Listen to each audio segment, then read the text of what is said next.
Okay, here we have a 93 model, July build, EB Falcon, and what we're going to be doing is changing the tappets or lash adjusters on this model.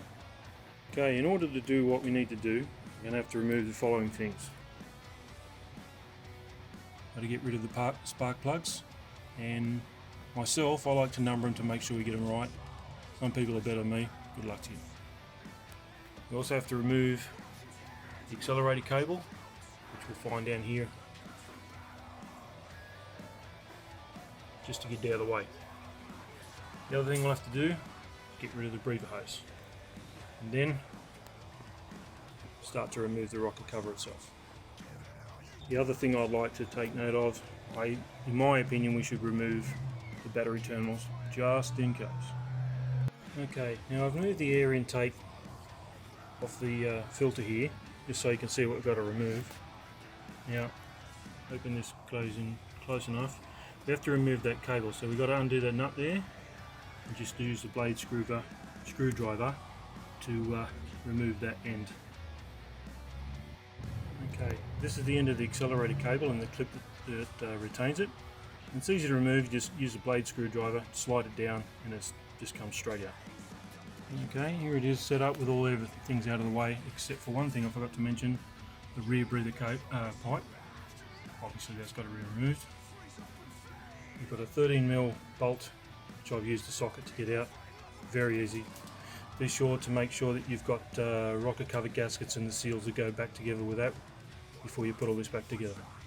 Now this might be a swear word to some of you Ford lovers, but I'm a Holden man, so this is the first time I've had to do this.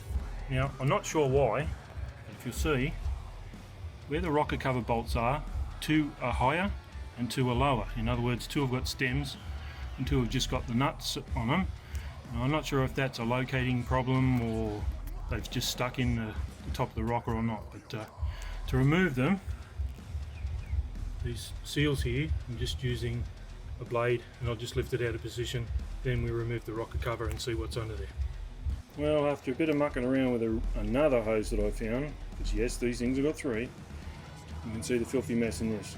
This is an original rocker cover. You can see it's closed in there a bit. It's got a cork gasket. Most Ford owners know now in these series you got a rubber replaced gasket. And then we just pan over here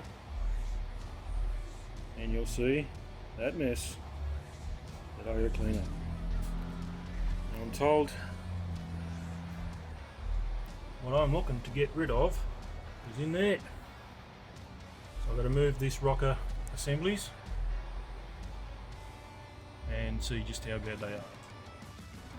Now here are two common books in Australia that you can use. The Haynes one, which I didn't realise I'd had, I went and bought the Max Ellery. Now in my experience the Max Ellery book is a superior workshop manual, but that's just my opinion. You can take that how you leave it. Now I'm told from the books and from the video I once saw, it's supposed to put either a bit of wire or something there to stop the chain sliding off, and a large punch or something to stop the chain or the gear moving. And see what I've done there, and we're about to remove the rocker assemblies. Okay, I've got everything out. As you can see, it's pretty messy. This is an original unmolested engine. It was the stereotype old bloke's car. He didn't spend a lot of time on it. And as you can see, it's pretty filthy. Now I've done as told by taping the adjusters in place so they didn't come out of order, even though, in my opinion, it doesn't matter because I'm replacing the whole lot anyway. That's entirely up to you. Now this is entirely up to you, but in my opinion I think you should cover each job in between. And I've lost light of day here because I started late in the day, so I think it's just good to protect your investment and it saves you money down the track. Okay, it's clean up time. As mentioned the other day, you can see how filthy this is, and the inside of the rocker cover is not much better. And all these have to be cleaned up before I put them back in, and to make sure there's nothing stuck in any of the galleries. Everything runs smooth. That's all back together. I use this wax and grease remover. You can use any one, it doesn't matter whose brand it is. And you can use any other solvent that's not too harsh, because you've got some plastic or rubber parts there. You do not want to destroy them, you do want to clean them.